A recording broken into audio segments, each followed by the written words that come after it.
Halo semua, semoga sehat-sehat aja di masa pandemi ini. Kami dari kelompok 5 akan mencoba menjelaskan mengenai tema yang diberikan kepada kami.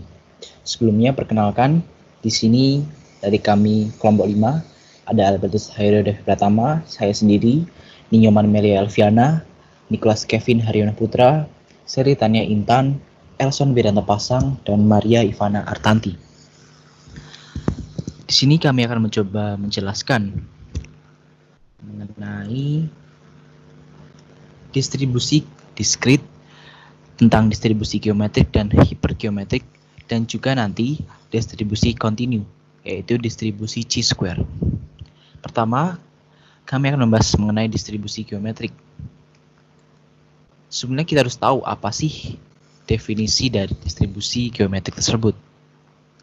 Nah, definisinya adalah bila usaha yang saling bebas dan dilakukan berulang kali menghasilkan sukses dengan peluang P dan gagal dengan peluang Q sama dengan 1 min P, maka distribusi peluang pengubah acak X yaitu banyaknya usaha sampai saat terjadi sukses yang pertama dan diberikan oleh fungsi G X, P sama dengan P Q pangkat X min 1 untuk X dari 0 sampai N. Kemudian ada penjelasan lanjutan. Misalkan pertimbangkan eksperimen acak yang terkait erat dengan yang digunakan dalam definisi distribusi binomial. Sekali lagi, asumsikan serangkaian uji coba Bernoulli atau uji coba independen dengan peluang konstan P dari keberhasilan pada setiap uji coba. Namun, alih-alih sejumlah uji coba dilakukan hingga keberhasilan diperoleh. Biarkan variabel acak X menunjukkan jumlah percobaan hingga keberhasilan pertama dengan parameter dari 0 sampai 1 dengan parameter P. Kemudian, sederhananya apa? Sederhananya tentang kejadian lulus dari ujian kenaikan tingkat. Kita akan terus mengikuti ujian berkali-kali jika belum berhasil lulus. Tetapi, lain cerita jika sekali saja kita dinyatakan lulus, maka selesailah sudah prosesnya. Nah, ada rumusnya untuk distribusi geometrik. Sama tinggal dimasukin aja ya. Dengan fungsi X sama dengan 1 min P pangkat X min 1 dikalikan P. Keterangannya, P adalah probabilitas keberhasilan dan X adalah percobaan ke X. Nah, apa sih penerapannya dalam kehidupan sehari-hari? Misalkan yang paling dekat dengan kita, keberhasilan lulus pada kuis mata kuliah statistika, atau kesuksesan mendapatkan nilai yang terbaik dalam X percobaan. Selanjutnya, distribusi hipergeometrik. Hampir sama seperti distribusi geometrik. Distribusi hipergeometrik merupakan variabel acak diskrit, yaitu jumlah keberhasilan yang diperoleh dari sampel yang diambil tanpa penggantian dari populasi terbatas, atau dapat juga diartikan sebagai distribusi probabilitas diskrit yang tepat.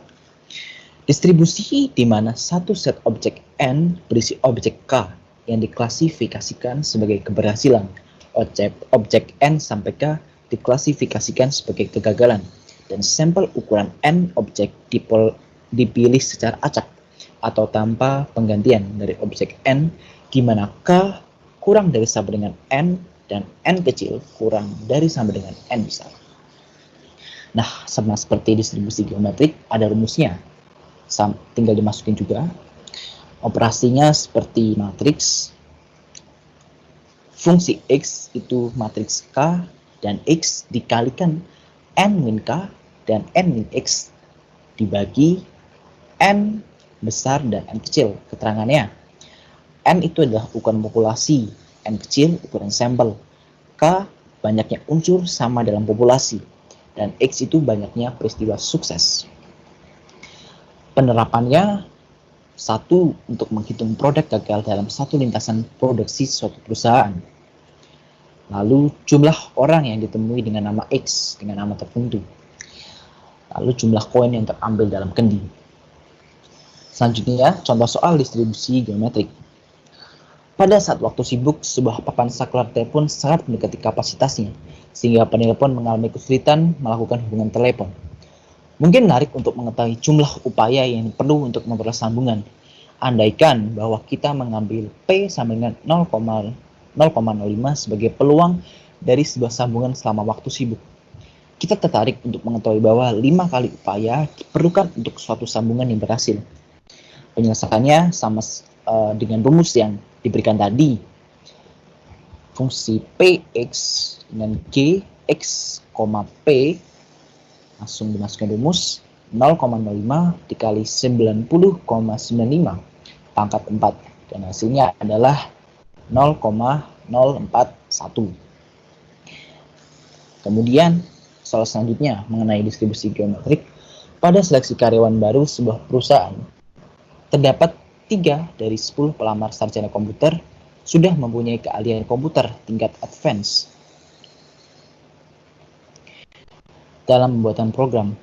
Pada pelamar diinterview secara intensif dan seleksi secara random. Pertanyaannya ada 3.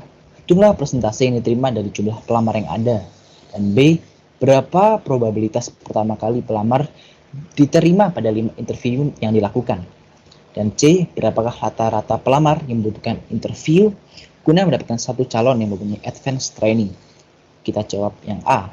3 sarjana komputer yang terima dari sejumlah 10 calon. Persentase yang terima tinggal 3/10 dikali 100%. 3 terdapat dari 3 dari 10. Dan 10 adalah jumlah N total. Dan dikali 10% karena yang ditanya adalah persentase. Dan B.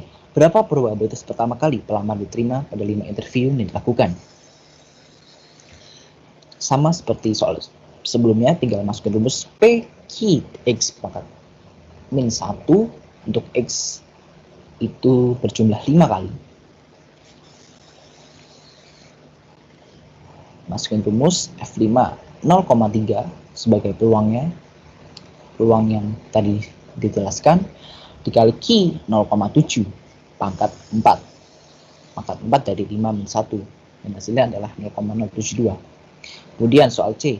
Berapakah rata-rata pelamar yang membutuhkan interview guna mendapatkan satu calon yang mempunyai advanced training? Fungsi EX adalah 1 per P. Adalah 1 per peluangnya tadi, 1 per 0,3. Dan didapatkan hasilnya adalah 3,33. Kemudian, contoh soal distribusi hipergeometrik. Sebuah kotak berisi 50 bola, 5 diantaranya pecah. Nah, apabila kita ambil 4 bola, berapa probabilitas 2 diantaranya pecah? Nah, sebelumnya kita diketahui bahwa total N-nya ada 50. N kecilnya ada 4 yang diambil, K-nya ada 5, dan X-nya ada 2. Dinyatakan, P, berapakah peluang 2 diantaranya pecah? Misalnya, PX2. Nah, jumlah N totalnya adalah 50C4. Karena dari 50 bola diambil 4 bola. Lalu 5C2 dikali 45C2. 50 kurang 5, 4 kurangi 2. Ini dari mana? Dari 50 kurang 5. Karena 5 diantaranya pecah. 4 dikurangi 2. Karena yang ditanyakan 2 diantara pecah. Karena sebelumnya sudah diambil 4 bola. Kemudian setelah melakukan perhitungan dengan rumus kombinasi yang telah dijelaskan Pak Timo, kita dapatkan bahwa peluang 2 diantaranya pecah adalah 0,043. Oke, sekarang saya akan membahas mengenai distribusi kontinu, distribusi chi-square. Definisi distribusi chi-square adalah hanya memiliki satu parameter yang disebut derajat bebas. Bentuk diagram melengkung miring ke kanan apabila derajat kecil dan akan simetris apabila derajat df semakin besar. Hanya terdapat nilai positif pada distribusi ini dan kurva berada pada x positif. Notasi chi-square berupa x kuadrat. Bisa dilihat diagramnya seperti ini. Nah, contoh soal. Langsung ke contoh soal. Tentukan nilai x kuadrat untuk 12 derajat kebebasan dan area 0,05 di ekor kiri kurva distribusi chi-square. Nah, kita bisa membaca pada tabel hanya ketika area di ujung kanan kurva distribusi chi-square diketahui. Ketika area yang diberikan berada pada ekor kiri, seperti dalam contoh yang soal ini, langkah pertama adalah menemukan area di ekor kanan kurva distribusi chi-square sebagai berikut. Nah, area di kanan itu adalah 1 di min 0,05.